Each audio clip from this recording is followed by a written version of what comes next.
Chapter 1. 3 in the morning. A draft of cold Chicago air slipped through the half-open window, chilling Cole Foster's face. He stared at his iPhone screen, at the iMessage chat with his wife, Evelyn. The last message was his, sent an hour ago. Home yet? No reply. A green bubble, undelivered. Cole tried calling her again, but the call went straight to voicemail, greeted by the same cold, automated female voice. The person you're trying to reach is unavailable. The knot in his stomach tightened. The grandfather clock in the living room ticked on, each second a mockery of his rising anxiety. This afternoon, Evelyn had spent an hour getting ready, all excited for a college reunion. It's just old friends, people I haven't seen since graduation. Don't worry, she'd said, her smile bright, a genuine spark in her eyes he hadn't seen in a long time. He hadn't thought much of it then. He just told her not to drink too much and to get home early. But it was now 3 a.m. A reunion? What kind of reunion lasts this long? Cole ran a hand through his hair, his mind racing through a dozen worst-case scenarios. Forcing himself to stay calm, he scrolled through his contacts and found a number he almost never called willingly. His mother-in-law, Sharon Hayes. The phone rang for a long time before she picked up, her voice thick with sleep and annoyance. Cole, it's the middle of the night. What's wrong? Sharon, is Evelyn with you? Cole's voice was hoarse. With me? Isn't she with you? She called me this afternoon, said she was going to some reunion. Sharon's voice sharpened, suddenly alert. She never came home. Her phone's off. There was a pause on the other end. Then Sharon's voice shot up an octave. Off. That girl. What reunion did she tell you about? Where was it? Just a college reunion. She didn't say where. And you call yourself a husband? You don't even know where your own wife is. Sharon's tone turned venomous. I bet she's with that Ryan Vance. Ryan Vance? The name hit Cole like a punch to the gut. He remembered the name. He was the president of Evelyn's class in college, and supposedly had a huge crush on her back in the day. Cole had seen a picture of him once in one of Evelyn's old photo albums. A polished-looking guy with thin, gold-rimmed glasses. You know Ryan? Of course, I know him. He was always buzzing around Evie like a fly. He added her on Facebook a while back, always liking her posts, leaving little comments. I told you to keep an eye on that, but did you listen? Sharon's words were like machine gun fire. I knew something was up. Evie's been smiling at her phone all the time lately. When I asked, she'd just say she was watching funny videos. What kind of video makes a person that happy? Cole's blood ran cold. The marriage he thought was a fortress had cracks he never knew existed. Sharon, do you have any idea where they might be? How should I know? She snapped. You need to find her now. If anything happens to my daughter, I'll hold you responsible. After he hung up, the room started to spin. Find her? Where was he supposed to look? The city was massive. He was running around like a chicken with his head cut off. Then it hit him. Evelyn had a best friend from college, Jessica. He scrambled to find her number and called. Jessica's voice was also heavy with sleep. Hello, Cole. Are you looking for Evie? Isn't she at the reunion? Jessica, do you know the address? Her phone is off, and I can't find her. The address. Jessica paused for a second. It's at the Sovereign Grand Hotel downtown. Ryan organized it. He's doing really well for himself. Said he booked a huge suite for everyone to catch up properly. The Sovereign Grand Hotel. Cole's vision went red. Are they planning on spending the night there? He practically spat the words out. Oh, don't get the wrong idea, Jessica said quickly, sensing the shift in his tone. Ryan just said everyone would probably be drinking and it wouldn't be safe to drive. So he got everyone rooms at the hotel just to be safe. Just to be safe? A wave of hot rage washed over him. He hung up, grabbed his car keys, and bolted out the door. He floored it, the empty streets of the early morning a blur. 40 minutes later, he was standing in the opulent lobby of the Sovereign Grand. He marched straight to the front desk and gave them Evelyn's name. I'm sorry, sir, but we can't give out guest information, the concierge said politely. Cole took a deep breath, pulled out his phone, and called his mother-in-law, putting her on speaker. Sharon, I'm at the Sovereign Grand. The front desk won't give me her room number. You talk to them. Sharon's voice exploded from the phone like a thunderclap. Is my daughter, Evelyn Hayes, a guest at your hotel? My son-in-law is standing right there. If you try to hide anything, I'm calling the police right now and reporting you for harboring a missing person. The young woman behind the counter, startled, quickly typed on her keyboard. I found her. Ms. Hayes is in room 1808. 1808. Cole turned and headed for the elevators. Just then, Sharon herself burst out of a taxi and stormed into the lobby. Cole, wait for me.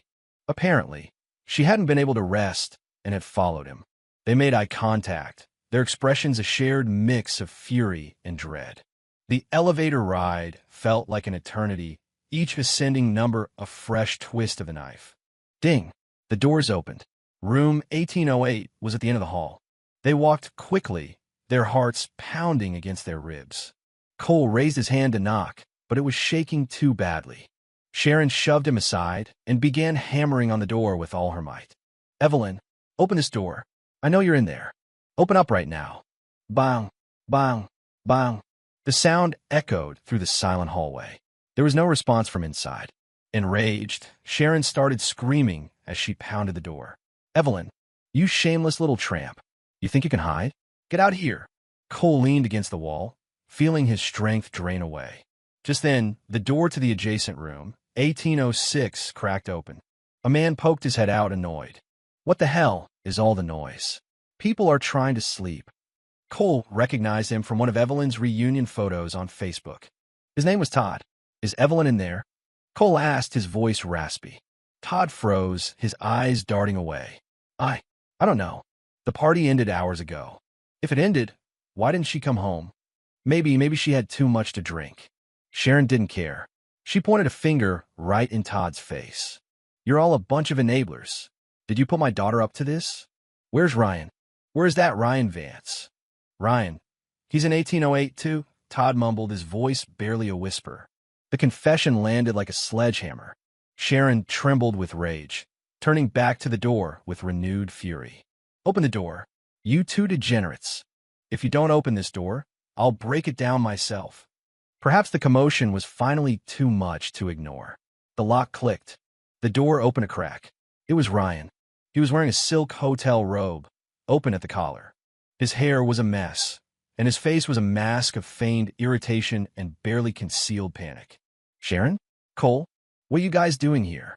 He tried to sound calm, but he couldn't meet their eyes.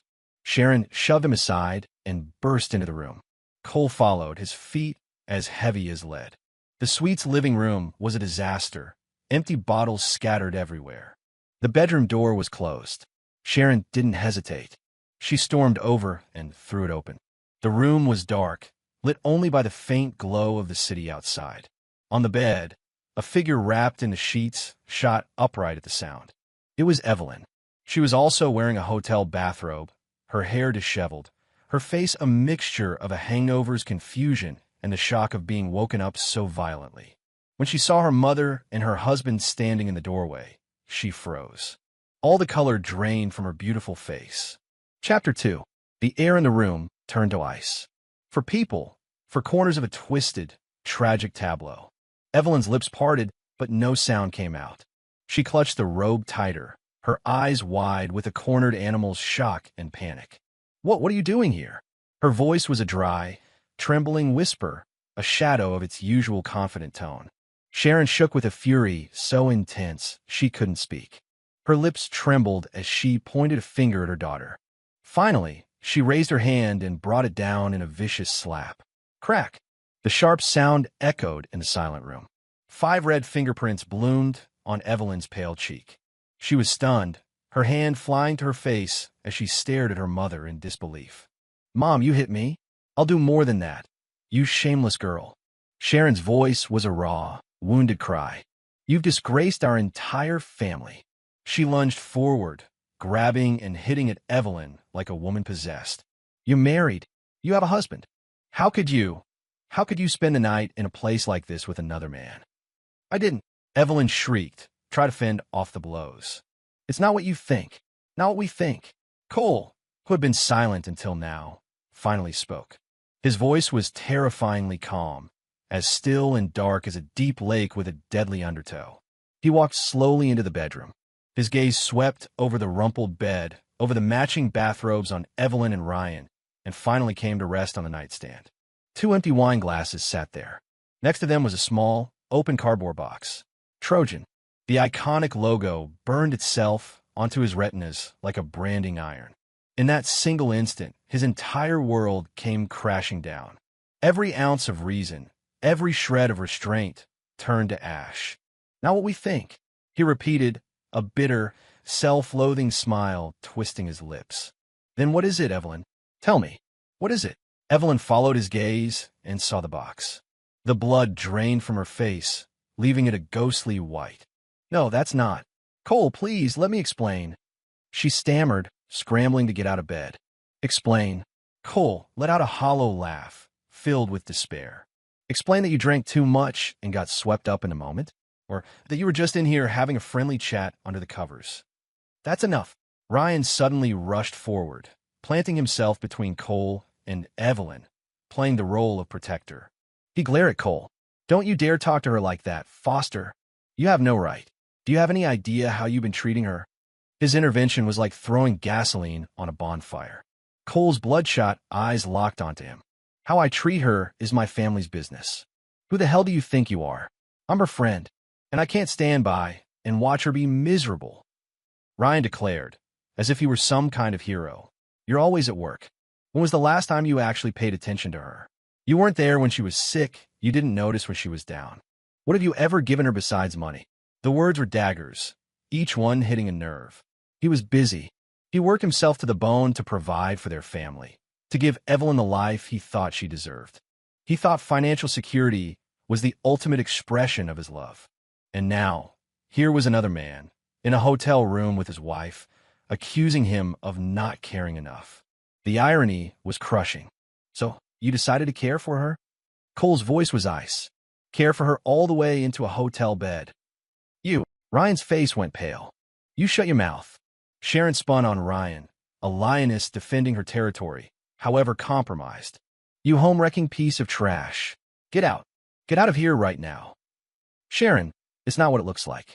Nothing happened between Evie and me, Ryan pleaded. Nothing happened. Sharon sneered. A man and a woman, alone in a room, wearing bathrobes with that on the nightstand, and you're telling me nothing happened? She was so furious she could barely speak, clutching her chest and gasping for air. Mom, Evelyn cried, reaching for her, but Sharon slapped her hand away. Don't touch me. I don't have a daughter like you. Evelyn's hand froze in midair.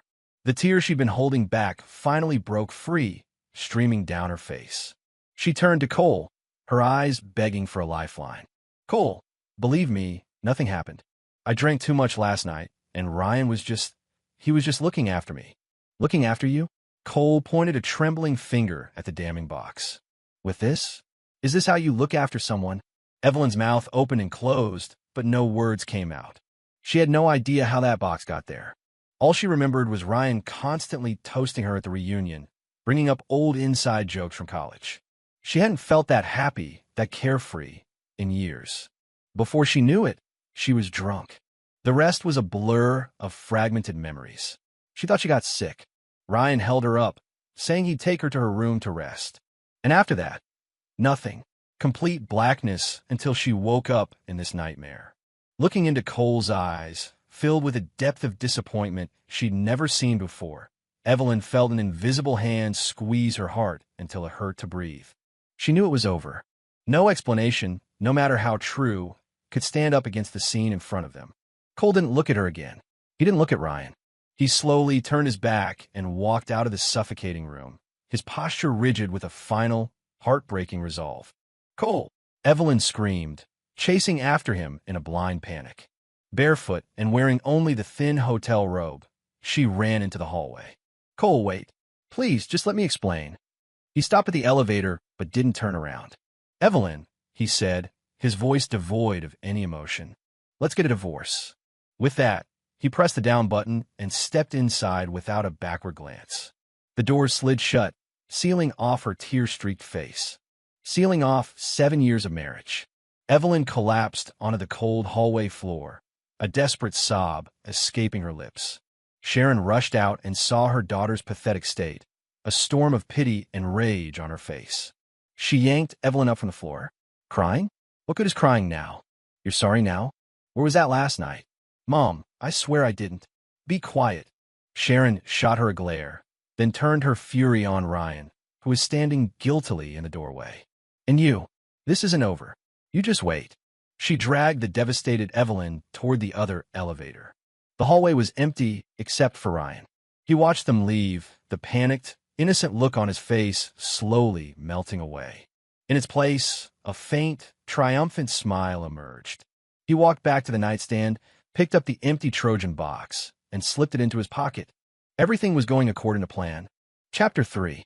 Dawn was breaking, painting the Chicago skyline in shades of gray. Cole drove aimlessly, the city rushing past his windows like a silent film. His mind was a total blank, yet at the same time a chaotic storm of images. Evelyn in her wedding dress, walking toward him. The two of them painting the walls in their first condo together. Her, curled up against him, laughing about how she wanted to have a daughter with his eyes. And then, Evelyn in a hotel bed, wearing a bathrobe, her face a mask of panic. The pain was a physical thing, a knife twisting in his chest. He couldn't understand how it had come to this. Was 7 years of love really that fragile? His phone buzzed, startling him. It was Leo, his business partner. Cole, where are you? The final meeting with Apex Holdings is today. You're the main event. You can't miss this. Cole had completely forgotten. He'd been chasing this project for 6 months, pulling countless all-nighters. It was supposed to be a major milestone for their company, Forge Tech. If they landed this contract, the company would double in size overnight. Right now, he couldn't care less. Leo, I'm not feeling well today. You start without me. Stall them if you can. I'll try to get there later. His voice was a gravelly whisper. Not well? What's wrong with your voice? Did something happen? Leo asked, concerned. Nothing, Cole lied. I'll talk to you later. He hung up and pulled the car over, slumping against the headrest and closing his eyes. He just needed a moment of silence. He didn't know how long he sat there before a knock on the window startled him. He opened his eyes to a familiar face. It was his childhood friend, Mark Rockwell. Mark opened the door and slid into the passenger seat, handing him a bottle of water. You call me at the crack of dawn, just so I can come watch you stare into space. Cole took the water without a word, twisting the cap and taking a long drink. Mark studied his bloodshot eyes and exhausted face. Fight with Evelyn? A bitter laugh escaped Cole's lips. I wish it was just a fight. He told Mark everything, the whole sordid story from the night before. When he finished, Mark was silent for a long time. He just lit a cigarette and smoked, filling the car with a hazy cloud. So what are you going to do? Mark finally asked. Divorce, Cole said without a shred of hesitation. You sure? You're not going to try to get her side of the story? What story is there to get? Cole's voice was weary but resolute. I caught her, Mark, in the act. My own mother-in-law was there.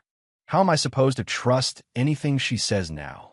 The Trojan box was a splinter of poison lodged deep in his soul. It was the ultimate mark of shame on a man's pride. Mark sighed and clapped him on the shoulder. All right, whatever you decide, I've got your back. But you can't blow off the company. If this Apex deal falls through, the last 6 months of our lives were for nothing. The mention of work brought a flicker of light back into Cole's eyes. Forge Tech was the one thing he had built, the only thing he could hold on to now. I know, he said, stubbing out his cigarette. Take me to the office. The atmosphere in the Apex Holdings conference room was tense. Cole was late. He had changed his clothes and splashed cold water on his face, trying to look presentable, but the dark circles under his red-rimmed eyes told a different story. The head of the Apex team, a man in his 40s named Mr. Wallace, frowned slightly when he saw him. Mr. Foster, you don't look so good. My apologies, Mr. Wallace. A family emergency came up, Cole said, forcing a smile. A young man has to remember career is important, but so is family, Mr. Wallace said cryptically. The meeting began. Cole tried to focus, to present the final proposal with energy.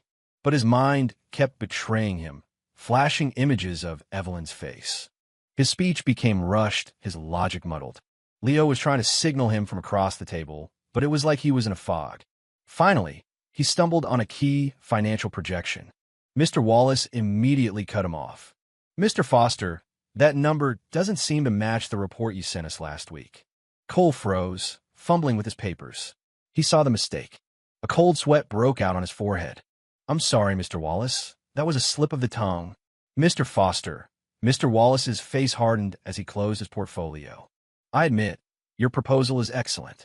But a partnership is built on more than just a good plan. It's built on the professionalism and dedication of the partners. And frankly, your condition today does not inspire my confidence that your team can execute this project effectively. Mr. Wallace, please, let me explain. Cole was just, Leo started, trying to salvage the situation. There's no need, Mr. Wallace said, standing and adjusting his suit jacket. Apex Holdings only partners with the best. It appears we need to reevaluate this collaboration. With that, he and his team walked out of the room. Leo slumped into his chair, defeated. Cole stood there, stunned, as if struck by lightning. It was over. 6 months of work gone. His family and his career had collapsed in the span of a single night. He felt like a complete joke, a failure. He walked back to his office in a daze. His phone showed dozens of missed calls from Evelyn and Sharon. There were also a few frantic texts from Evelyn. Cole, where are you? Can we please talk? It's really not what you think, just listen to me. I'm begging you. Please just answer your phone. The words on the screen were like acid. Explain? What was there left to explain? He was about to turn his phone off when Sharon called again. He hesitated, then answered. Cole, what is the meaning of this? You're avoiding us. Sharon's voice was as sharp as ever. Let me tell you something. If you don't give Evelyn a proper explanation for this isn't over. An explanation? Cole laughed, a cold, empty sound. Sharon, what kind of explanation do you want? Should I be explaining myself to you? Or should she be explaining herself to me? Don't you forget the down payment on that condo you live in? We paid for that. That BMW you drive? We paid for that. And the seed money for your company? I had my friend at the bank push that loan through for you. Now you've made a little money. You think you could just kick our EV to the curb? Not a chance. Sharon's words were like a bucket of ice water dumped over his head, right? He'd almost forgotten. When they got married, he had nothing. The down payment on their Lincoln Park condo came from his in-laws. The car was a wedding gift from Evelyn's parents. The first major investment in his company was a loan secured by his father-in-law's connections. He had worked his ass off all these years precisely to escape the label of a man who'd married into money. He wanted to give Evelyn a good life, to finally stand tall in front of her parents. He gave almost every dollar he earned to her. He thought he had proven himself. But in the end, in his mother-in-law's eyes, he was still just the poor kid they had propped up. And now, after being cheated on, his cheater's mother was calling to threaten him with his own financial history, demanding he provide an explanation. The absurdity was suffocating. The humiliation and rage boiled over. And so, his voice was arctic. So, I'm just supposed to take it? Because I used your family's money, your daughter gets to cheat on me, and I'm supposed to come home and thank her for the privilege? What nonsense are you talking? Sharon was speechless. Nonsense. Cole sneered. Sharon, I'll call you Mom one last time. The house, the car, the company, I will have it all calculated. I will pay you back every single cent, and then some. After that, we are even. As for Evelyn, tell her to meet me tomorrow morning, 9 o'clock at the county courthouse. He hung up and immediately blocked both Sharon's and Evelyn's numbers. The world went silent. He leaned back in his chair, watching the traffic flow on the street below, and for the first time in his life, felt the crushing weight of utter despair. Chapter 4. The next morning, at 8:50 a.m., in front of the Cook County Courthouse, Cole stood on the steps in a black trench coat, his face a stony mask as he watched people come and go. A brisk autumn wind rustled the fallen leaves, adding to the chill in the air. He hadn't slept a wink. His eyes were webbed with red, and a dark stubble shadowed his jaw. He looked haggard and broken. At exactly 9, a white BMW pulled up to the curb. Evelyn and Sharon got out. Evelyn wore a beige trench coat, her long hair hanging limp. Her normally vibrant face was pale and drawn, her eyes red and swollen from a night of crying. When she saw Cole, she stopped, her gaze filled with pain and desperation. Sharon, however, looked furious. She marched up to Cole and immediately launched her attack. Cole, what is the meaning of this? Do you have to be so cruel? What did Evelyn do that was so wrong you drag her through this? Even now, she was trying to deny it. Cole looked at her and found it almost funny. You really don't know what she did wrong. No, I don't. Sharon's voice rose, attracting stares from passersby. All I know is my daughter had too much to drink. Her classmate took her to a hotel to sleep it off, and you completely overreacted. Are you that insecure? Don't you have any trust in her? Trust? Cole laughed at the absurdity. Sharon, a man and a woman, in bathrobes, alone in a hotel room with an open box of Trojans on the nightstand. Is that what you call trust? What about it? Maybe the hotel provides those. Sharon retorted weakly. What five-star hotel leaves an open box of condoms on the nightstand? Cole's single question shut her down completely. Sharon's face flushed, and she was left sputtering. Evelyn walked over and gently pulled on her mother's arm. She looked at Cole, her voice raspy. Cole, can we please talk? Alone. Cole looked at her tear-stained face, but felt nothing. His heart was a desert. There's nothing left to talk about, Evelyn. Let's go inside. The sooner we get this over with, the better for everyone. His tone was cold and distant, as if he were speaking to a stranger. Evelyn flinched, and fresh tears welled in her eyes. Just because of one night, you're going to throw away 7 years of marriage? 7 years, Cole. Does none of that mean anything to you anymore? I haven't forgotten, Cole said, his gaze drifting to the BMW parked at the curb. I remember that you bought this car. I remember that your family paid the down payment on our condo. And I remember that your father helped me get the startup loan for my company. I remember everything. Perfectly. With every word he spoke, Evelyn's face grew paler. And that's why I'm going to pay it all back. Cole pulled a folder from his briefcase and held it out to her. This is the separation agreement. I've already signed it. The condo is yours. The car is yours. The company is something I've built over the past few years, so I will have it valued, and I will pay you back double your family's initial investment in cash. I'm walking away with nothing. Evelyn stared at the folder, the words divorce agreement searing her eyes. She didn't take it, just shook her head frantically. I don't want it. Cole, I don't want any of this. I just want you. I want our family. Family. Cole's laugh was filled with sorrow. Evelyn, the moment you decided not to come home, the moment I saw you in that hotel room with him, we stopped being a family. His words were a blade, severing her last shred of hope. Sharon, listening nearby, looked increasingly agitated. Double the investment back? Walking away with nothing? The kid was serious. She had assumed her financial leverage gave her control, but he was calling her bluff. Don't get cocky, Cole. Sharon snapped. You think you're so great now that you have a little money? Without our family, you'd still be a nobody. Mom, Evelyn cried, horrified that her mother would say such things at a time like this. Cole acted as if he hadn't heard Sharon's insults. He just looked at Evelyn, his expression unreadable. Sign it. It's the last bit of dignity I can offer you. Without another word, he turned and walked into the courthouse. Evelyn stood frozen, a cold dread seeping into her bones. Watching his resolute back, she knew it was truly over. Sharon started to curse again, but Evelyn stopped her. Mom, please. Stop, she said, her voice hollow. Let's go inside. Sharon looked at her daughter, frustrated. You just gonna let him win? What else is there to do? Evelyn gave a broken smile. Mom, I was wrong. She finally said it. Whether or not anything physical had happened with Ryan, she had stayed out all night, alone with another man in a hotel room. That was the mistake. She had single-handedly destroyed her own marriage. Inside, the county clerk's office was bleak and impersonal. They had seen it all before. Photos, forms, signatures, fingerprints. Through it all, Cole and Evelyn didn't exchange a single word. When the clerk handed them their official divorce decrees, Evelyn's hand was shaking so badly she could barely hold the pen. Walking out of the courthouse, the sky seemed to have grown darker. Evelyn stared at the decree in her hand. It felt like a branding iron. 7 years of marriage, gone in a single morning. Cole, she called out, summoning the last of her courage. He stopped and turned back to her. I'm sorry, she whispered, tears streaming down her face. I'm so sorry. Cole was silent for a moment, then gave a slight nod. Take care of yourself. He turned, walked to the curb, and hailed a cab without a backward glance. The car pulled into traffic and vanished around the corner. Evelyn stood on the sidewalk, watching the spot where the cab had disappeared. Finally, she sank to her knees and began to sob, her whole body shaking with grief. Sharon came over and put an arm around her. What are you crying for? It's over.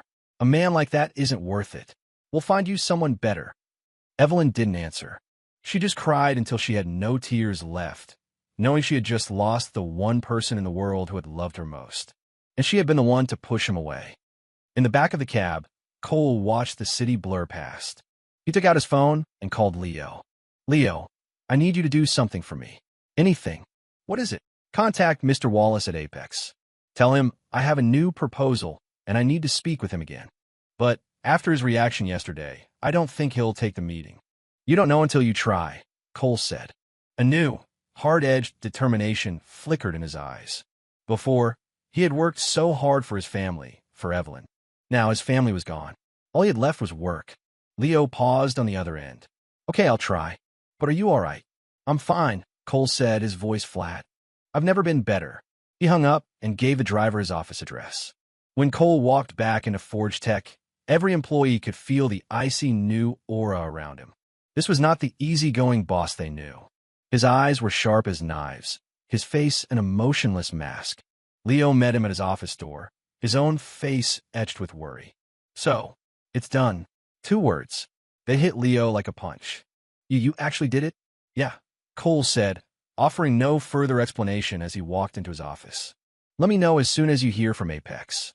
He shut the door and sat down at his computer, immediately starting to tear apart the proposal and rebuild it from scratch. He was going to take back what he had lost yesterday. Meanwhile, Evelyn returned to an empty condo. The place that had once been filled with laughter now felt cavernously silent. Cole's slippers were still by the door. His shirt from the day before was still in the laundry hamper. Traces of him were everywhere, but he was never coming back. She collapsed onto the sofa, crying silently. Sharon came in, her patience worn thin. Crying, that's all you do. You feel bad now? Where was this regret 2 days ago? Mom, please stop. Why should I stop? Sharon sat next to her. I told you from the beginning, Cole Foster was an ungrateful snake. We helped him so much, and the second he gets a little money, he shows his true colors. Evelyn shook her head, looking at her mother through her tears. No, Mom, it wasn't his fault. It was my fault. What was your fault? You had a few too many drinks with an old friend. Is that a reason to destroy a marriage? Sharon was still making excuses for her. Just then, Evelyn's phone rang. It was Ryan. The name made her stomach churn. She immediately declined the call, but he was persistent, calling again and again. Sharon snatched the phone, answered it, and put on speaker. Hello? Evie, are you okay? Your mom didn't give you too hard a time, did she? Ryan's concerned voice filled the room. Ryan. Sharon's voice was like ice. You have the nerve to call here? Ryan paused, then adopted a remorseful tone. Sharon, I am so sorry. It's all my fault. I never thought it would turn out like this. I was just trying to look after Evie. I had no idea it would cause such a huge misunderstanding. Misunderstanding, Sharon sneered. Don't play innocent with me. Let me ask you, that thing in my daughter's room. Did you put it there? What thing, Sharon? Ryan stammered. Don't play dumb with me. The condoms. Sharon spat the word out. There was a moment of silence. Sharon, you've really got it all wrong, Ryan said, his voice dripping with sincerity. That was mine, for my own use. You know, I'm still single, and sometimes a man has needs. I carry one with me, just in case. It must have fallen out of my pocket. I swear it had nothing to do with Evie. The explanation was almost perfect. It exonerated him completely while subtly painting him as a responsible, if lonely, bachelor. But Sharon had been around the block. The more he tried to explain, the more she suspected something was off. Is that so? She said, her voice full of disbelief. Then tell me, just how much did my daughter drink that she was so wasted she couldn't even make it home? Evie, she was in a bad mood yesterday. She had a fight with Cole, said he never understands her. Ryan began to skillfully shift the blame, slinging mud at Cole. Enough. Evelyn, who had been silent, finally exploded. She grabbed the phone and screamed into it. Shut up, Ryan. We didn't have a fight. What did I ever tell you that Cole doesn't understand me? Evie, listen to me, Ryan. My marriage is over because of my own mistakes, not his. And I want you to stay out of my life forever. She slammed the end call button and immediately blocked his number. Having done that, she collapsed back onto the sofa, completely spent. Sharon looked at her daughter, her expression complicated. It was starting to click. This whole thing was starting to smell like a setup. And her daughter had been the fool who walked right into the trap. At 3 in the afternoon, Cole's office phone rang. It was Leo. "Cole, Mr. Wallace from Apex. He agreed to see you. When? Now. But he's only giving you 10 minutes. In a coffee shop downstairs from their office." "That's enough." Cole closed his laptop, picked up the revised proposal he'd been working on all day, and stood up. His eyes were cold and sharp. 10 minutes later, he was sitting across from Mr. Wallace. Wallace stirred his coffee, not even bothering to look up. "Mr. Foster, I'm a busy man. If you're just here to apologize for yesterday, you can save your breath." Cole didn't apologize. He slid the new proposal across the table. "Mr. Wallace, I'm not here to apologize. I'm here to make you more money." Wallace's hand paused. He finally looked up, really looking at Cole for the first time. The young man in front of him was a completely different person from the one he'd seen yesterday.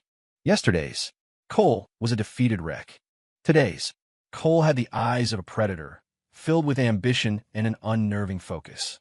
"Oh," Wallace said, intrigued. "I am listening. In this new proposal, I've revised our profit margin. I've cut it by another 5%. That 5% goes directly to Apex." Wallace's eyes widened slightly. For a project of this scale, 5% was a significant amount of money. "Mr. Foster, you'd be operating at a loss," Wallace said calmly. "Not a loss," Cole replied, a slight smile touching his lips. "I lose money on this deal, but I earn the trust of Apex Holdings, and I earn the opportunity to work with you, Mr. Wallace. In the long run, I believe that's a winning investment." Wallace looked at him, speechless for a moment. This kid had guts. Yesterday, Wallace was still hesitant. "What exactly happened?" "I got divorced," Cole said, his tone as casual as if he were discussing the weather. Wallace was taken aback. "A personal matter almost cost both our companies a major opportunity. That was my failure," Cole continued, his gaze intense. "But now, I have nothing left to distract me. From this day forward, the only thing in my life is my work. So, Mr. Wallace, the man you're sitting across from now is a partner who is willing to bet his entire future on his work. Do you still think I can't be trusted?" His words hung in the air, heavy with conviction. Mr. Wallace looked into his unwavering eyes and finally broke into a smile. He extended his hand. "Mr. Foster, it's a pleasure to do business with you." Chapter 5. A pleasure to do business with you. Cole shook Mr. Wallace's hand, his grip firm. A deal that had been dead in the water was suddenly, impossibly, alive again.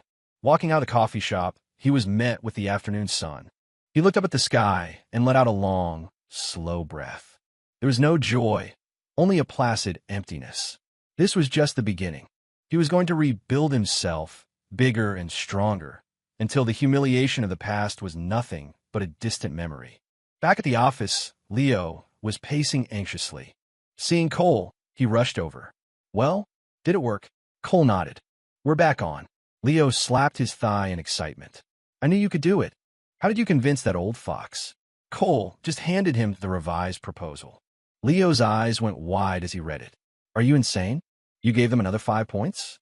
We're basically doing this project for free." "We're doing it for free now," Cole corrected, his gaze fixed on a distant horizon. "Leo, we don't just want this one project. We want Apex Holdings as a long-term client." Leo paused, and the realization dawned on him. Apex was a giant in the industry. A successful partnership with them was a golden ticket into the big leagues. "You son of a gun," Leo pointed at him, a grin spreading across his face. "Okay, you're ruthless. I'm impressed. The project kicks off tomorrow. I need you on top of it. Put our best people on it. This is a must-win, Leo. Failure is not an option," Cole said, his tone leaving no room for argument. "You got it." In the weeks that followed, Cole became a machine. He practically lived at the office, surviving on 3 or 4 hours of sleep a night. He was relentless, a tireless engine driving the company forward. His employees were a little intimidated by this new version of their boss, but they were also inspired. Under Cole's leadership, Forge Tech's efficiency skyrocketed. The Apex project proceeded flawlessly. Mr. Wallace was beyond impressed, frequently praising their professionalism and even mentioning that Forge Tech would be their first call for future projects. But professional success was a hollow victory. In the quiet of the late-night hours, the loneliness and pain would wash over him. He'd find himself thinking of Evelyn, of the life they once had. And each time, he would bury himself deeper in his work, using it as an anesthetic. One night, after finishing the last of his paperwork around 2 a.m., he leaned back in his chair, rubbing his throbbing temples. His phone buzzed. It was a text from an unknown number. "Cole, it's Jessica. Evie, she's in the hospital." Cole's heart seized. In the hospital? His first instinct was to call, his thumb hovering over the number. But after a long moment, he put the phone down. They were divorced. Whatever happened to her was no longer his concern. That's what he told himself. But the sharp, twisting pain in his chest told a different story. He turned off his phone and walked to the floor-to-ceiling window, looking out at the sprawling city lights. A million windows, and not a single one was his home anymore. At Chicago General Hospital, in a private room, Evelyn lay on the bed, her face as white as the sheets. Days of crying and not eating had led to acute gastritis and severe malnutrition. She had collapsed at home. Luckily, Sharon had found her in time. Sharon sat by the bed, peeling an apple and sighing. "I don't know why you're doing this to yourself. Is he really worth destroying your health over?" Evelyn didn't answer, just stared blankly at the ceiling. Her mind was filled with one person, Cole. Every text, every call had gone unanswered. She knew, with devastating certainty, that he was done with her. "Mom, I want to see him," Evelyn whispered, her voice hoarse. "See him for what? So he can laugh at you like this?" Sharon snapped. I want to apologize to him again. What is there to be sorry for? If you ask me, this whole mess is Ryan Vance's fault. None of this would have happened if he hadn't gotten you drunk and taken you to that hotel." The mention of Ryan reignited Sharon's fury. After that day, the story hadn't sat right with her. She had a private investigator look into Ryan. What she found was shocking. On the surface, he was a successful professional. In reality, he was drowning in debt from a series of bad investments. The class reunion, the five-star hotel suite, it was all a facade. His motive for getting close to Evelyn was simple. He was after her family's money and, more importantly, Cole's rapidly growing company. He thought if he could break them up, he could swoop in. Sharon told Evelyn everything. Hearing it, Evelyn felt sick to her stomach. The man she had once admired in college was nothing but a pathetic, scheming parasite. The thought that she had lost the love of her life because of him was unbearable. "Mom, please don't say his name again. I don't want to hear it," Evelyn said, closing her eyes in pain. There was a knock on the door. A nurse came in. "Ms. Hayes? There's a Ms. Riley here to see you. She says she's a friend." "Jessica?" Evelyn hesitated. "Let her in." Soon, Jessica walked in, dressed in a sharp business suit and carrying a fruit basket. "Evie, what happened? I heard you were in the hospital and came as fast as I could." Seeing her best friend, the dam of Evelyn's composure finally broke. She clung to Jessica and sobbed. Jessica comforted her, shooting a meaningful look at Sharon over Evelyn's shoulder. Sharon took the hint and left the room. Okay, stop crying. You're going to be fine," Jessica said, handing her a tissue. Evelyn recounted the events again through her tears. "Jessica, was I a complete idiot? How could I have ever trusted someone like Ryan?" Jessica sighed, a complicated expression crossing her face. "Evie, there's something I never told you." "What?" "The night of the reunion. I was there too." Evelyn pulled back, staring at her in disbelief. "You were there? Why didn't I see you?" "I left early," Jessica said, avoiding her eyes. "I saw Ryan pushing drinks on you all night, and I had a bad feeling. I tried to pull you away, but he kept insisting it was just old friends catching up. Later, when I saw you were really drunk, I went to the bathroom and I sent Cole a text." Evelyn's breath caught in her throat. "What did you send him?" "I told him you had too much to drink and that Ryan was taking you to a hotel room to rest. I told him he should probably go check on you." Jessica's voice got smaller and smaller. Evelyn felt like she'd been struck by lightning. She just stared at her best friend, numb. All this time, she thought Cole and her mother had found her on their own. But it was Jessica who sent him there. Why would you do that?" Evelyn's voice trembled. Jessica grabbed her hand, her face a picture of sincerity. "Evie, I was worried about you. Ryan seemed so slimy. I was afraid he'd take advantage of you. I thought if Cole showed up, he'd scare Ryan off and take you home. I never, ever thought it would end up like this." Her explanation was perfectly plausible, full of concern for a friend. But a strange, cold feeling began to creep into Evelyn's heart. She looked at Jessica's earnest face, and suddenly, it felt like she was looking at a stranger. If Jessica was so worried, why didn't she just pull her away? Why not call Cole directly instead of sending such a vague, suggestive text? A terrible thought began to form in the back of Evelyn's mind. Chapter 6. Evelyn stared at Jessica, her mind a whirlwind of confusion. She searched her friend's face for any sign of deception, but Jessica's expression was a flawless mask of concern and regret. Maybe she was overthinking it. Jessica was her best friend. She wouldn't hurt her. "Evie, please don't look at me like that. I honestly didn't mean for any of this to happen," Jessica said, her eyes welling up with tears. "If I had known it would make you two get a divorce, I would have never sent that text." Evelyn looked away, shaking her head wearily. "It's not your fault, Jessica. It's done. There's no point in talking about it." Even without Jessica's text, the fact remained. She had spent the night in a hotel room with Ryan. The outcome would have been the same. Seeing that Evelyn wasn't pressing the issue, Jessica visibly relaxed. She spent a few more minutes consoling her, trashing Ryan's character, then made an excuse about a meeting and left. As Evelyn watched her leave, the seed of doubt in her mind didn't disappear. It began to take root.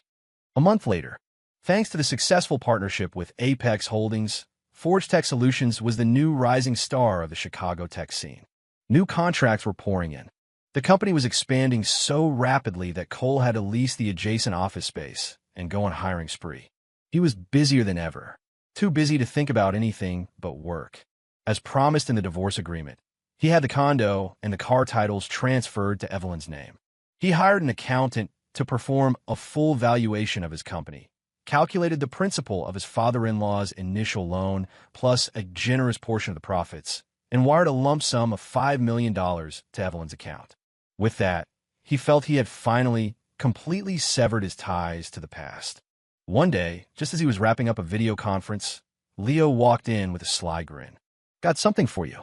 He dropped a large manila envelope on Cole's desk. Cole opened it curiously. Inside was a stack of photographs and a detailed private investigator's report. The subject was Ryan Vance. Some photos showed him schmoozing with a portly, older businessman. Others showed him cornered in an alley, getting beaten up by several menacing-looking men. The report detailed Ryan's disastrous financial situation and his network of shady connections. The bastard declared bankruptcy 2 years ago. "He's drowning in gambling debts and loan shark IOUs," Leo explained. "He got close to Evelyn, hoping to marry into her family, so you'd pay off his debts. That whole reunion was a meticulously planned setup." Cole flipped through the documents, his face impassive. He'd suspected as much, but seeing the cold, hard proof still stirred something inside him. Not pity for Evelyn, but a sense of bitter irony for the 7 years he had wasted. "But this is the best part," Leo said, turning to the last page of the report and pointing to a name. "Guess who helped him get Evelyn drunk that night? And guess who was the real mastermind behind the whole plan?" Cole's eyes fell on the name. Jessica Riley. His blood ran cold. The report was clear. Jessica and Ryan had dated in college. He cheated on her, they broke up, but they had stayed in touch. This whole scheme was their joint creation. Ryan wanted Evelyn's money. But Jessica, what did Jessica want? Cole's mind flashed back through years of memories. Every time he and Evelyn had a fight, Jessica would show up, pretending to be a mediator, but always managing to stir the pot. He remembered how she would constantly tell Evelyn he was too busy with work, not romantic enough, subtly comparing him to other men. He remembered all the times Evelyn made extravagant, unnecessary purchases after being egged on by Jessica. The snake had been hiding in plain sight for years. A cold dread washed over him. Why would she do that? He muttered. Why else? Jealousy, Leo said with a shrug. I had someone ask around their old college friends. Turns out Jessica was always insanely jealous of Evelyn, for her looks, her family's money, and for having a boyfriend who adored her. So she decided to burn Evelyn's whole life to the ground. Cole's hand tightened around the papers, his knuckles turning white. He had thought his marriage was destroyed by Evelyn's foolishness and Ryan's greed. He never imagined that the most venomous poison had come from her best friend. "Cole, should we tell Evelyn?" Leo asked. Cole was silent. "Tell her. Tell her that the person she trusted most in the world had been plotting her downfall for years?" The cruelty of it was staggering. But if he didn't tell her, that venomous woman would just continue playing the role of the devoted best friend. "Send a copy of this report," Cole finally said. "Send it anonymously to her mother. Sharon Hayes, for all her faults, genuinely loved her daughter. She would know how to handle it."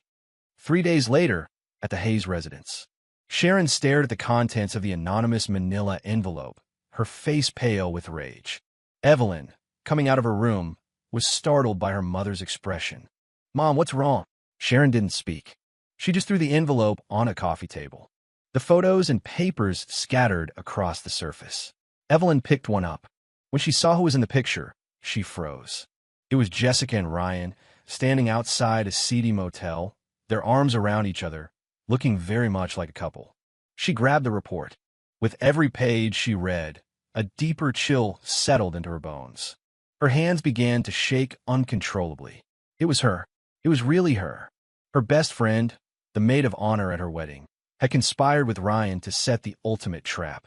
The reunion, the concern, the friendship, all of it was a lie. The room started to spin. She felt faint. "That witch." Sharon finally exploded. "I knew she was no good. Always hanging around you, calling you Evie this and Evie that, sweeter than honey. I can't believe she had such a poisonous heart. Why would she do this to me?" Evelyn sank onto the floor, tears blurring her vision. "What did I ever do to her?" "It's jealousy, pure and simple," Sharon declared. "I'm going to go find her right now. I'll tear her to pieces." Sharon started for the door, but Evelyn grabbed her arm. "Mom, don't," she said. Her voice was hoarse, but her eyes held a strange, new calmness. "Don't? You want to just let her get away with this?" "No," Evelyn said, slowly getting to her feet and wiping her tears. Her expression hardened into a cold, determined mask. "This isn't over. Mom, haven't you always wanted me to come work at the family business?" Sharon paused, surprised. "Well, yes." The Hayes family owned a modest but successful apparel company, with several retail stores and a small factory. Evelyn had studied fashion design in college, but after marrying Cole, she became a housewife and never got involved. "Starting tomorrow, I'm coming to work," Evelyn said, her voice steady. "And one more thing. I need you to set up a lunch for me with Jessica. Tell her I have a special gift for her." Chapter 7. The soft melody of a violin filled the air at one of Chicago's most exclusive downtown restaurants. Evelyn sat at a window table, dressed in a perfectly tailored black dress, her makeup flawless. She calmly stirred her coffee, the afternoon light catching the sharp, new angles of her shorter haircut. In just over a month, she had transformed. The grief was still there, but it was now encased in a shell of cold resolve. She was no longer a housewife. She was at the family's factory and offices from dawn till dusk, learning the business from the ground up with a ferocious appetite. She had channeled all her pain, all her rage, into a singular focus. When Jessica arrived, she had to do a double take. This was not the broken woman she had visited in the hospital. "Evie, sorry I'm late.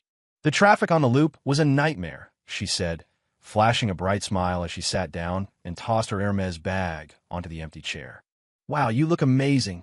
That dress is stunning on you." Evelyn offered a faint smile. "Thanks. I designed it myself." "You designed it?" Jessica's eyes widened in surprise, an expression quickly followed by a flicker of envy. "Yes," Evelyn said, taking a sip of coffee. "I'm launching my own clothing line. This is the first piece." "Oh my God, that's incredible. Evie, I'm so proud of you." Jessica gushed, clapping her hands together as if she'd just won the lottery herself.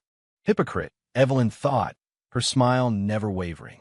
"Jessica, I actually asked you here today because I want to thank you," Evelyn said, putting down her cup and looking her directly in the eye. "Thank me?" Jessica looked confused. "For what?" "For helping me see the world for what it really is," Evelyn said, her tone laden with hidden meaning. "If it weren't for you, I'd probably still be that same clueless wife. waiting for my husband to come home. A knot of anxiety tightened in Jessica's stomach, but she kept her smile firmly in place. What are you talking about? We're best friends. Of course. I'm here for you. Yes, best friends, Evelyn repeated, the smile on her lips turning icy. She reached into her handbag and pulled out a beautifully wrapped gift box, sliding it across the table. This is for you. Oh, you shouldn't have. What is it? Jessica asked, eagerly untying the ribbon. Inside, nestled on a bed of tissue paper, was a stack of photographs. The top one showed her and Ryan kissing passionately outside a motel. Jessica's smile froze on her face. Her head snapped up, her eyes wide with terror. What is this? She stammered. What is it? Evelyn leaned back in her chair, observing her squirm. Jessica, my dear friend, what do you think it is? I don't know what you're talking about. Jessica frantically tried to stuff the photos back into the box. Oh, don't put them away so fast, Evelyn said, placing her hand over Jessica's and calmly fanning the photos out on the table like a deck of cards. This one, outside the motel. Look at the way Ryan's looking at you. So much love. This one in the bar. You look so happy. And this one, Evelyn picked up the last photo. This must be from college. You two made such a cute couple. Other diners were starting to notice the commotion, their curious glances turning into outright stares. Jessica's face burned with humiliation. Evelyn, are you crazy? What are you doing? She hissed, her voice a low, furious whisper. What am I doing? Evelyn's laugh was brittle, on the verge of tears. Jessica, that's my question for you. Why would you do this to me? I treated you like a sister. Anything I had, I shared with you. Why would you try to destroy me? I didn't. Jessica insisted. No. Evelyn's smile vanished, her eyes turning to steel. Don't tell me you haven't seen the investigator's report. Don't tell me you and Ryan didn't cook up this whole scheme together. Jessica finally panicked. She knew everything. It was Ryan. He forced me. She cried, trying to shift the blame. He's deep in debt with loan sharks. He threatened to ruin my reputation if I didn't help him. So you help him ruin my life instead? Evelyn's voice was like ice. I didn't mean for it to go so far.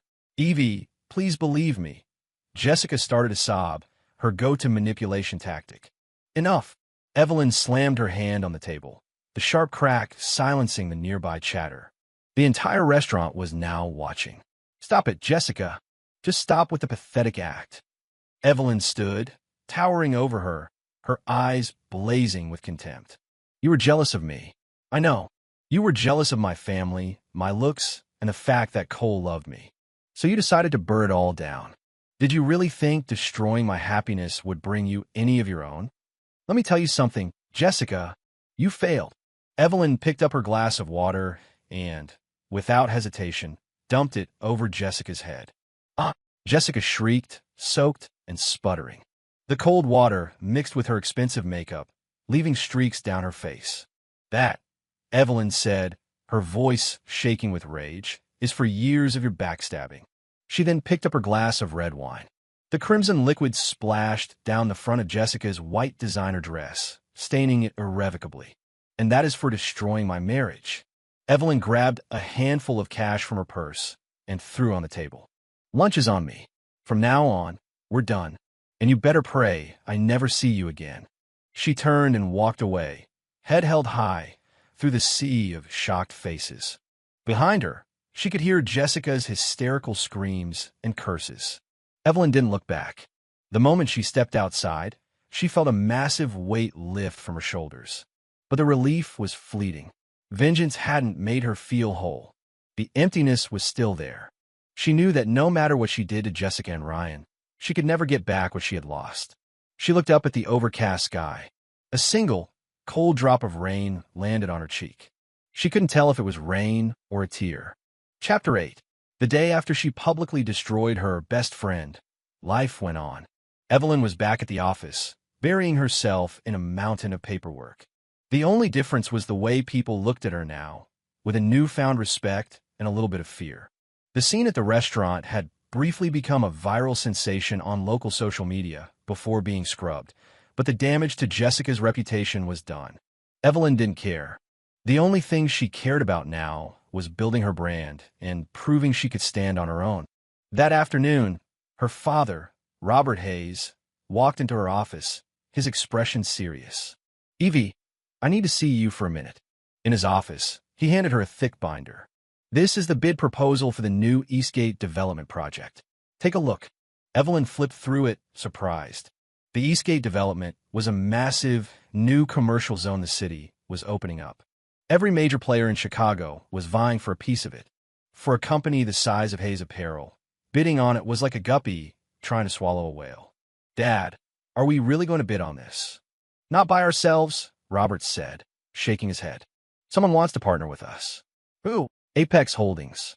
Evelyn's heart skipped a beat. Apex Holdings? That was the company Cole was working with. "Why would Apex want to partner with us?" she asked, trying to keep her voice steady. Apex is a giant in real estate and tech, but they have no experience in fashion retail. They see the value in our supply chain and our physical store footprint. Their plan is to build a massive mixed-use complex, shopping, dining, entertainment, and they want our brand as an anchor tenant and our expertise on the retail side, Robert explained, his voice filled with excitement. "This is the opportunity of a lifetime, Evie. If we could get in on this deal, our company could grow tenfold." Evelyn was silent. She knew her father was right. It was a golden opportunity. But partnering with Apex meant she would inevitably have to cross paths with Cole again. She wasn't ready. "Dad, I need to think about it." "Think about what?" Robert looked at her, confused. "An opportunity like this won't come again. Mr. Wallace from Apex has already invited me to dinner tomorrow to discuss the details. You'll be coming with me." His tone was final. Evelyn knew she had no choice. The next evening, in a private dining room at a high-end steakhouse, Evelyn and her father met Mr. Wallace. He was a sharp, charismatic man who greeted them warmly. "Robert, Miss Hayes, so glad you could make it." After some initial small talk, Mr. Wallace checked his watch. "I've also invited another key partner on this project. He should be here any minute." Just as he said that, the door opened. Cole Foster, dressed in a sharp, dark suit, walked in. Their eyes met. For a split second, the world seemed to stop. Cole was just as surprised to see her. He had been told the dinner was to discuss the next phase of the Eastgate project. No one had mentioned the Hayeses would be there. A flicker of shock crossed his face before it was replaced by a cool, professional calm. Evelyn, on the other hand, felt her heart hammer against her ribs. In just a few months, he had changed. He was leaner, more defined, and his eyes held a new intensity. He carried himself with a quiet confidence that was both foreign and incredibly attractive. "Ah, Cole, there you are," Mr. Wallace boomed, breaking the tense silence. "Come, let me make the introductions. This is Robert Hayes, CEO of Hayes Apparel, and this is his talented daughter and the company's future, Ms. Evelyn Hayes. And this," he said, turning to the Hayeses, "is the man I was telling you about. Our most important partner at Apex, the CEO of Forge Tech Solutions, Mr. Cole Foster. Cole's company is an integral part of the Eastgate development." Mr. Wallace was oblivious to the undercurrents in the room. Robert Hayes beamed, extending a hand to Cole. "Mr. Foster, a pleasure to finally meet you." Of course, he knew exactly who Cole was. He just never imagined his former son-in-law would climb so high, so fast. He felt a complicated mix of surprise, admiration, and a tinge of regret. Cole shook his hand politely. "Mr. Hayes." His gaze never lingered on Evelyn for more than a fraction of a second. He treated her as if she were a complete stranger. Evelyn felt a sharp sting of pain. She looked down, twisting the napkin in her lap. The dinner was an agonizing affair. The men talked business, their conversation filled with multi-million-dollar figures and ambitious timelines. Evelyn was a ghost at the table, a silent, decorative presence. Her eyes kept drifting to Cole. She watched as Mr. Wallace praised his ingenuity, as her own father raised his glass to him again and again, his posture almost deferential. The man who had once been made to feel small in her family's presence was now someone they all looked up to, and she was no longer a part of his world. The chasm between them felt immense. "Ms. Hayes, you've barely touched your food," Mr. Wallace noted. "Is everything to your liking?" Evelyn forced a smile. "Yes, everything is wonderful. Evie's been having some stomach issues lately." She has to be careful. Robert smoothly covered for her. Cole's hand paused as he was reaching for his water glass, but he said nothing. When the dinner finally ended, Robert and Mr. Wallace had another meeting to attend, so they told Evelyn to catch a cab home. She stepped out of the restaurant into a light, drizzling rain. The street was busy, and she couldn't find a single available cab. Suddenly, a black Audi A8 pulled up beside her. The window rolled down, revealing Cole's angular profile. "Get in. I'll give you a ride." His voice was flat, devoid of any emotion. Chapter 9. The fine mist of rain drifted into the car, carrying a damp chill. Evelyn hesitated for a moment before opening the door and sliding into the passenger seat. The silence inside was heavy, broken only by the rhythmic swish of the windshield wipers. Cole focused on the road, his hands resting lightly on the steering wheel. Evelyn sat rigidly, her own hands clenched in her lap, her heart beating a frantic rhythm against her ribs. This was the first time they had been alone since the divorce. There were a million things she wanted to say. "I am sorry. I know everything about what Jessica and Ryan did. Are you okay?" But the words were trapped in her throat. The air was thick with unspoken history. How have you been?" She finally managed, her voice barely a whisper. "Fine," Cole replied, his answer clipped and final. Her heart sank. He wouldn't even grant her a full sentence. About Jessica and Ryan. "I know what they did," she tried again. Cole's expression didn't change. He just grunted in acknowledgement. "The report. You were the one who sent it to my mom, weren't you?" "Thank you." "Don't thank me," he said, finally looking at her for a split second. "I just thought you deserved to know the truth." His tone was all business, as if discussing a line item in a budget. Evelyn felt a coldness spread through her chest. She had to be a fool. What was she hoping for? Sympathy? An olive branch? They were divorced. It was over. "You don't have to take me all the way home," she said abruptly. "You can just drop me at the next corner." Cole glanced at her, but didn't ask why. He pulled over at the intersection as requested. Evelyn unbuckled her seatbelt. Before she got out, she turned and looked at him, really looked at him, for a long moment. "Cole," she began, her voice thick with emotion, Can we at least be friends?" Cole's hands tightened on the steering wheel. He was silent for what felt like an eternity before he slowly shook his head. "We can't be friends, Evelyn. For us, it was either husband and wife or strangers. And now," he said, his voice flat, "we're strangers." Without another look, he accelerated, the black Audi melting into the rainy night. Evelyn stood on the sidewalk, the cold rain soaking her hair and clothes, but she didn't feel it.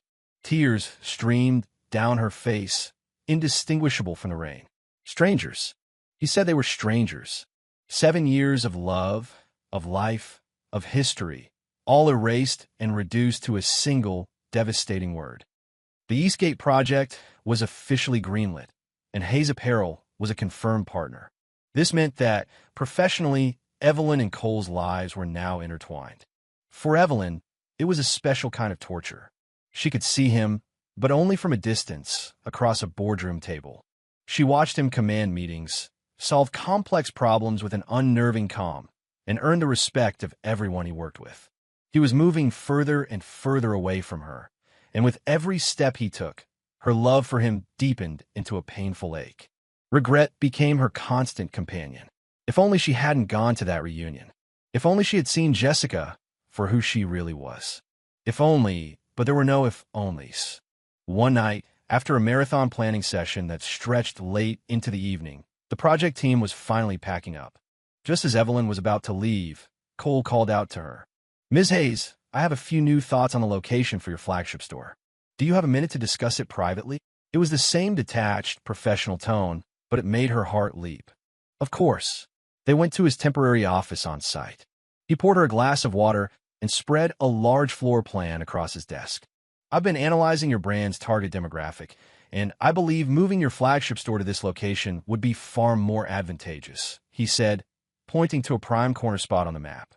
"It has the highest foot traffic, and you'll be surrounded by top-tier international brands, which will elevate your own brand's prestige." Evelyn stared at the map, but her mind wasn't on store placement. This was the most he had spoken to her since the divorce, even if it was just about work. Why are you being so nice to me?" The question slipped out, before she could stop it. Cole's hand, which had been tracing a path on the map, paused. He looked up, his expression unreadable. "I'm not being nice to you," he said slowly. "I'm being responsible to the project. Maximizing the value of each partner brand ensures the success of the entire development. That benefits me, Apex, and your company." His explanation was flawless, hermetically sealing off any personal connection between them. Evelyn felt that familiar sting in her heart. She looked down at her shoes. "Cole, I know I made so many mistakes. I know I broke your heart. And I am so sorry. Can you please give me another chance?" Her voice trembled as she finally said the words she'd been holding back for months. She loved him. She wanted him back. Cole looked at her, his jaw tight. The office was silent, the city lights twinkling outside the window, casting his face in shadow. After a long time, he let out a heavy sigh. "Evelyn, when a mirror shatters, you can't put it back together. Even if you glue the pieces, the cracks will always be there. There's no going back for us." His voice was soft, but his words hit her with the force of a physical blow. Is it because you met someone else?" she asked, her eyes blurred with tears. Cole didn't answer. He just turned and looked out the window. His silence was her answer. He had moved on. He had a new life, and she was still stuck in the wreckage of their past. Her heart felt like it was being torn in two. "I understand," she said, forcing herself to stand.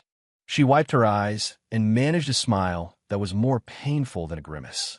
"My apologies for bothering you, Mr. Foster." She turned and stumbled out of his office. Behind her, Cole remained at the window, perfectly still. But the hand he rested on the windowsill was clenched into a white-knuckled fist. Chapter 10. Leaving Cole's office, Evelyn felt like the ground had fallen away beneath her. His words, his silence, they had extinguished her last glimmer of hope. He had someone else. The knowledge was a physical pain, a weight that made it hard to breathe. She drove home in a daze, a ghost behind the wheel. When Sharon saw her pale, vacant expression, she was alarmed. "Evie, what's wrong? Did something happen at work?" Evelyn didn't reply. She walked straight to her room and shut the door, collapsing onto the bed. She buried her face in a pillow, and the grief she had been suppressing for months erupted in a storm of raw, agonizing sobs. Why? Why did she only realize how much she loved him after she had lost him? Why, when she was finally ready to fight for him, was he already gone? Was this karma? Was this her punishment for taking his love for granted? When the tears finally ran out, she dragged herself to the mirror and stared at her reflection. The swollen eyes, the tear-streaked face. She looked pathetic. And for what? Cole wouldn't see this.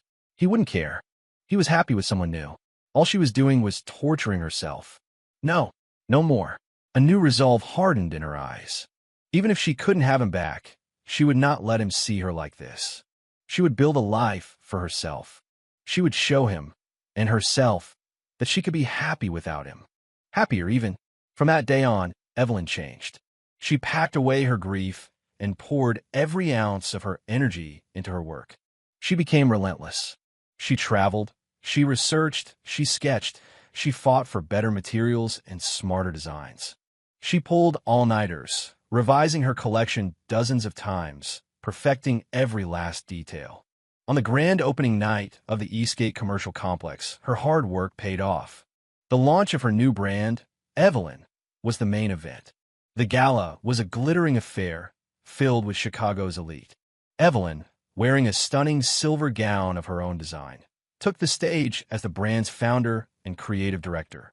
In the spotlight, she was radiant, exuding a confidence that was magnetic. She spoke eloquently about her design philosophy and her vision for the future. The applause was thunderous. In the crowd, Cole watched her, a storm of emotions churning inside him. The woman on that stage, so poised and brilliant, was a world away from the girl he had married. She had finally come into her own. He was proud of her, and at the same time, he felt a profound sense of loss. During the reception that followed, Evelyn was the center of attention. She navigated the crowd with an easy grace, a champagne flute in hand, accepting congratulations and networking with potential partners. "Ms. Hayes, a huge fan of your work. I'm Ben Carter from the Carlyle Group. Incredible collection, Ms. Hayes. Here's my card, we must talk." She smiled and thanked them, her poise unwavering. Suddenly, an unwelcome figure appeared, shattering the festive atmosphere. Ryan Vance. He was wearing a cheap, ill-fitting suit, his hair slicked back with too much gel. He looked haggard, a desperate glint in his eyes, as he pushed his way through the crowd to her. "Evie, long time no see," he said, his tone slick with false charm. Evelyn's smile vanished. "I don't know you." The people nearby fell silent, their curiosity piqued. Ryan's face fell, but he pressed on. "Evie, look, I know I messed up, but I was manipulated by that witch Jessica. She told me if I could get with you, your father would invest in my business. I was desperate." "Get out," Evelyn said, her voice dangerously low. "Evie, please give me another chance. I've lost everything. The loan sharks are after me. You've always been so kind-hearted. Just help me out." He reached out to grab her arm. Evelyn recoiled in disgust. "Security!" From across the room, Cole saw the confrontation. His face darkened, and he subtly signaled a nearby guard. 2 security officers were on Ryan in an instant, grabbing him by the arms. "What are you doing? Let go of me!" Ryan struggled, his voice rising to a pathetic shout. "Evelyn, you cold-hearted bitch. You should be thanking me. If it weren't for me, you never would have seen Cole for the phony he is. He's just a gold digger who used you for your family's money." A shocked murmur went through the crowd. Evelyn's face went white. Cole strode through the parting crowd and stood in front of Evelyn, shielding her. He stared down at the struggling, ranting Ryan, his eyes filled with a murderous calm. "Get him out of here," he said quietly. The authority in his voice was absolute. The guards wasted no time in dragging Ryan away, his curses echoing behind him. The crisis was over. Cole turned to Evelyn, his expression softening slightly. "Are you okay?" She just shook her head, unable to speak. She wanted to thank him, but her throat was tight with 1,000 unsaid things. Just then, a young woman in a simple white dress, with a sweet, gentle face, walked up and slid her arm through Cole's. "Cole, is everything all right?" she asked, her voice soft and melodious. Evelyn's blood ran cold. It was her, the woman she had seen getting into Cole's car that day. His new life. The woman seemed to notice Evelyn's stare. She offered a polite, distant smile. Then she stood on her toes and pressed a soft, deliberate kiss to Cole's cheek. It was a kiss that staked a claim. Evelyn felt her heart, which she had so carefully been piecing back together, shatter into a million irreparable pieces. End of adapted text.